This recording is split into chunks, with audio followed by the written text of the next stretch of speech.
Hey everyone, welcome back to Ontario Gardening, and today we're going to do a super short video on how to successfully grow cucamelons here in Ontario. So if you're here, you already know how cute cucamelons are, also known as mouse melons or the Mexican gherkin. They have been super popular with gardeners in the last couple years. They're a great conversation piece, and they're awesome because they are so tiny. Here are the seeds here. They get no bigger than a grape. They look like a watermelon, but they taste like a cucumber. So they're quite the neat little plant to grow. They are a little bit tricky here in Ontario because they are so used to warm conditions. You really have to make sure that you're keeping them in the sun and in a warm climate, and that makes it a little bit more difficult to start the seeds inside. But we have a greenhouse here, just a mini little greenhouse. And we have a heating mat. So that is actually recommended to get your seeds started. What you're going to need besides your seeds and your soil and the little mini greenhouse is patience.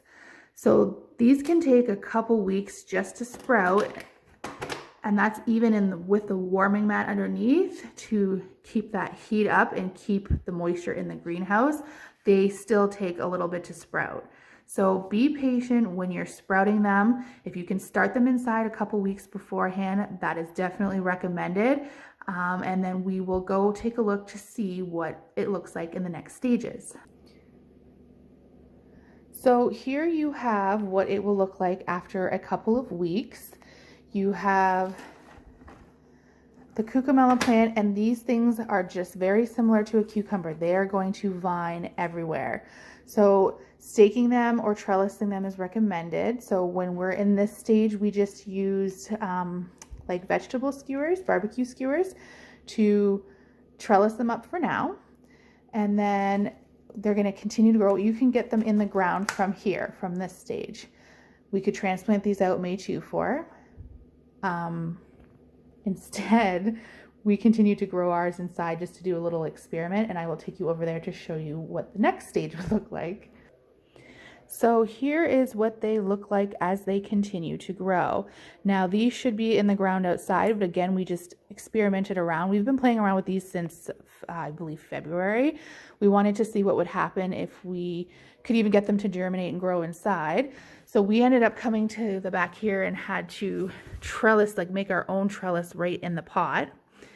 But as you can see, this is pretty similar to what it's going to be growing outside. They grow little flowers, and then they start to sprout little baby cucamelons. So as we go, they're going to get bigger. They'll get to the grape size. They'll probably get about that big.